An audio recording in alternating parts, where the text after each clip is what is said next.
I think the single most important thing that's happening right now in the world is the situation in Qatar.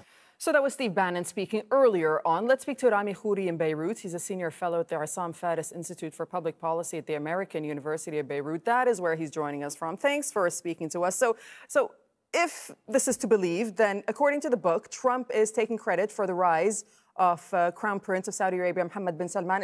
Is that a surprise at all? It's not really a surprise. Most of the material in the book related to the Middle East and the Arab world is stuff that has been talked about before. I've just spent 3 months in the United States, and this is pretty much common knowledge what the United States under Trump is doing in the Arab world. And what this book does is just reinforce it and gives it a bit more depth and a little bit more drama with some of the quotations. The key point here is that the United States is dealing in the Middle East basically through the lens of the Netanyahu government in Israel, with the support of Sheldon Adelson, the billionaire donor to the Trump campaign, to the tune of $25 or $35 million, it's been reported, and basically playing with the Arab world like a toy. And doing regime Let me just stop you there for a second, because just for clarification, Rami Khouri, for any of our viewers that may not know what you could be referring to. So what you're talking about is actually an excerpt in the book that talks about Jerusalem, and the book alleges that the Israeli Prime Minister Benjamin Netanyahu and Adelson, who is a mega donor to the Trump campaign, as we know, they are the ones that were behind the decision of the U.S. to move its embassy to Jerusalem from Tel Aviv, and hence declare Jerusalem as the capital of Israel.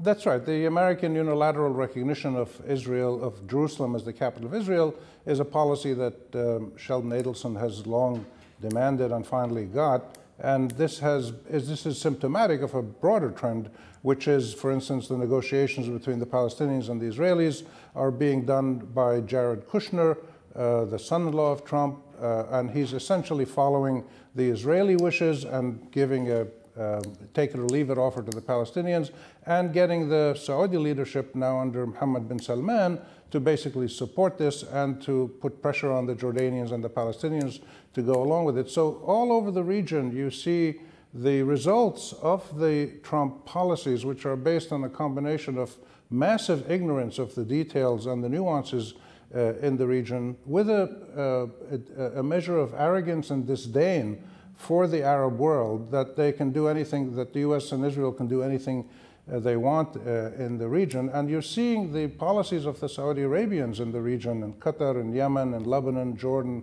Palestine, Syria, all over the region, increasingly dangerous and reckless, creating tremendous problems and instability in the region.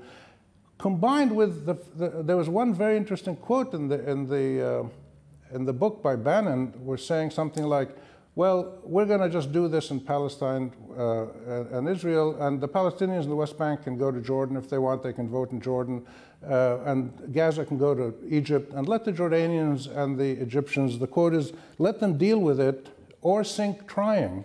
But let the Jordanians and the Egyptians could there deal be with any this. sort of It's incredible. fallout from these allegations, or could there be any consequences if it is indeed proven that there is foreign interference, i.e. The Israeli Prime Minister Benjamin Netanyahu, who is interfering in U.S. matters of state? Well, that's been going on for a long time. I mean, Netanyahu was invited twice to speak to the American Congress about the Iran deal, to go against the American government, the American President Obama back then. So Israeli government interference directly in the U.S. Congress is a long-standing process. But when you get the American government manipulating Arab countries to pursue policies that the Israeli government of Netanyahu would like pursued, then it becomes a little bit more problematic. More dangerous is that long-standing allies of the U.S., like Jordan, for instance, is in a very delicate position. Jordan's a vulnerable, poor country. The Saudis have been pressuring it. The Americans may be pressuring it. Egypt is in a similarly tough situation.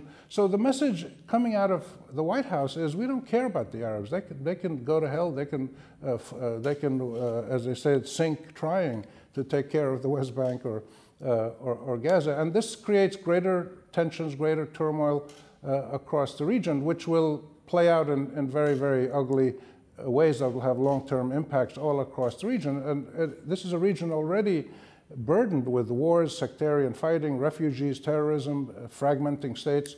And to have this kind of policy coming out of the US under this kind of leadership is very troubling. Now, none of this is new. This is what's really even more frightening. This has been clear. I run into this in the 3 months I was in the US talking to people in Washington, New York, Boston.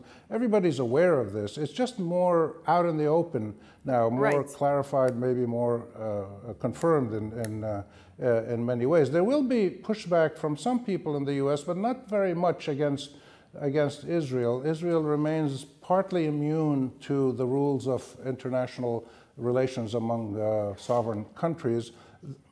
Rami Khouri, we thank you for speaking to us from Beirut. And Shreyansh on Facebook is saying this to us.